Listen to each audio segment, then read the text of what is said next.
taking over. All right. Yeah. Well, good, because exactly. the next question I wanted to get to, the next part of the hypothetical, since we're talking about this, would be who the true successor of Rome is, in your opinion. Because I wanted to start with, are Rome is falling, where do you go? What do you do? For me, it's Britain, because the Huns are bad at crossing water. I feel like the true successor of Rome. Yeah, that's a different thing of like that. You're talking about survival, not who's the actual successor of Rome. Well, yeah, but here's the fun part. My answer is the same. Sense. My answer remains the same. That it's the Wales is the true successor of Rome. Well, Wales is different. No, it's the same people. They were Romanized. They were part of the empire. Well, the Welsh were Romanized, but the Saxons came in and just... And that's why I said Wales. Well, that's what I'm saying. It's different. Yeah. So I'm saying that Wales is the true successor of the Roman Empire. I will defend it after you guys give your answers. What Okay, you're going to defend it afterwards. But what institutions would remain after that? They kept ruling in the Roman style. The Roman aristocracy that had been ruling Britain remained there. They fought in the Roman style. The character that Arthur is most likely based off of was probably a general in the Roman civil service. From the Arthur Pendrag. Yeah. He really killed that dragon. Oh, yeah. We just haven't found the bones yet. I will defend this to the death. Yeah. It is People Rome. think it's dinosaur. Wales is Rome. No, that's actually, that's the realest take of all. What? It's that dinosaurs were dragons, it's just that their wings had cartilage, not bone. Oh, God. Ooh. All right. You wouldn't be able to see in the fossil record that they breathe fire. No. You know? How did we get here? You brought up Wales. It was the natural progression. Yeah. They have a dragon on their flag. Okay. They do. They sure do.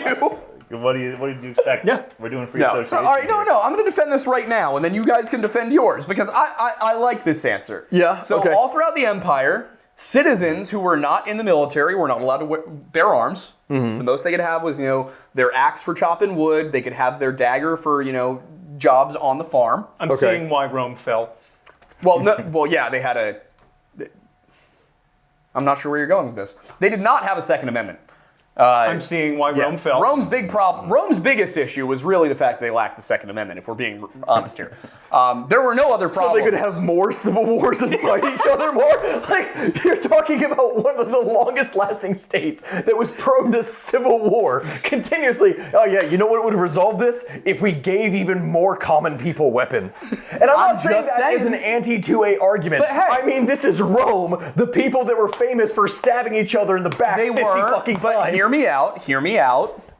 When the legions withdrew, they removed that rule. They did not say this is no longer part of the empire. They just said this part of the empire has to defend itself. Which means that when the rest of Rome fell, the Britons remained as an independent Roman state until they were conquered. Yeah, they were conquered. And they were never after. fully, truly conquered. Well, the Welsh. The Welsh were not. They moved in, and the best the English were able to do is say, we're technically in charge. And we ethnically cleansed. Well, yes, then they tried to ethnically cleanse it. Yes, minor detail. You know, it's things that history usually They may or may not have succeeded in the ethnic cleansing to a large extent. There's no trace of Roman DNA in Britain, isn't it crazy? There was burials in the Roman period where you could see the what do they call it, the Western farmers or whatever that gets associated with the Roman DNA. Just none of it. Yep. None of it after the 400s just goes away completely. But mostly because a lot of them leave, but then a lot of them. Yeah, most of the actual Latins who were there left with the legions, and at that point it was the auxiliaries that were remaining. But they were trained soldiers. They had a Roman administration. They had a Roman way of fighting. They used cavalry, which is not how the Britons fought. They were not big. They used chariots to an extent. They used outriders, but they did not use heavy cavalry. The Romans did. And the Britons continued to do so for a while until they started to collapse. But I would argue that since it is the only part of Rome that was released by Rome to rule itself, they're the successors. I like how he's just completely and utterly skipping over the Eastern Roman Empire that fucking lasted way past that. And where are they now? Where are the Eastern Romans now, Stephen. Let me ask you this. When were the Welsh ethnically cleansed? They're still there. Okay, no, but I mean, when from like any kind of Roman or cultural aspects, when was that wiped out potentially? It was an evolution. Okay, all right. From when? They were from 400 AD onward. So hold on. When was the Fourth Crusade? Fourth Crusade was 1204. Final Wall was okay. 1453. So I'm thinking we're talking about. Are the Byzantines still here? Yeah. No. Yeah. No. Who do you know who's Byzantine? Don't tell a Greek person that. They're Greek. Yeah. Because it's the Byzantine Empire. You're Yeah. talking about, and even then, the Byzantine Empire was only given that name. What it was the late 1700s, the 1800s when they started to call it the Byzantine Empire. Which Byzantine Empire, which Byzantine imperial territory was never truly conquered? Listen, you guys are all wrong. It's obviously Romania. It's in the name. I don't understand why you guys don't see this. There are people who make that argument. I'm glad you said it because I was sitting here thinking it for the last 10 minutes. Come yeah. on now. There are people who make the argument. Yeah, I bet. Yeah. Putin's really sure he's the third Rome. Yeah. Well, no, hang on, wait. We're missing a huge chunk of the puzzle. Okay. There's a whole continent that is Latin. Australia. Wait, what? Mexico. Latin America. Okay, yeah. Mexico is the true successor. The Sinaloa cartel is the true successor of the Roman Empire. Technically speaking, you could actually make an argument if you're going to try. And this is going to sound so fucking ridiculous in the first place. Okay, so hold on.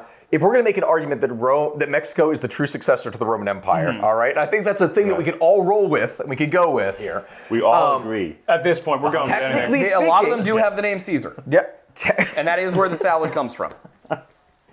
Technically speaking, you have the Holy Roman Empire. The Holy Roman Empire, which was seen as the successor to Rome in the aftermath. Only by some. I know, but it's a contentious thing in here, right? Yeah. So, at one point, the Habsburgs controlled Mexico. Oh my God. They did. The Habsburgs where this is controlled going. Mexico Wait, hang on. because there was an intervention specifically to place You're gonna need an to explain. Austrian on the throne. That did happen. There was a time when America was, busy with the whole Civil War and everything else that was going on here, where the Europeans, specifically like the French and the Austrians, were like, hey, you know what? Why don't we just go ahead and place a European monarch on the throne of Mexico? Because they didn't have an emperor there at the time for to do this. So they did it, and for a very brief period, there was a European monarch ruling the Mexican Empire, which from that time, you could make the argument as the Latin Empire, what that is the successor of Rome. You could do it. You could do it. But the Holy Roman Empire was completely illegitimate in every way.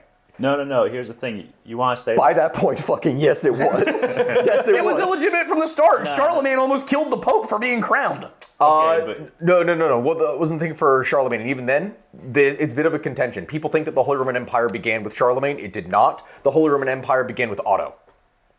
He had a thing that was established. He was crowned as king of the Romans, but that is not considered the true start of the state of the Holy Roman Empire. Who was Otto? But Hang on. Charlemagne, Which didn't happen for 100 more years past. Charlemagne was crowned emperor of the Romans. The Holy Roman Empire was supposed to be the successor to Charlemagne's empire.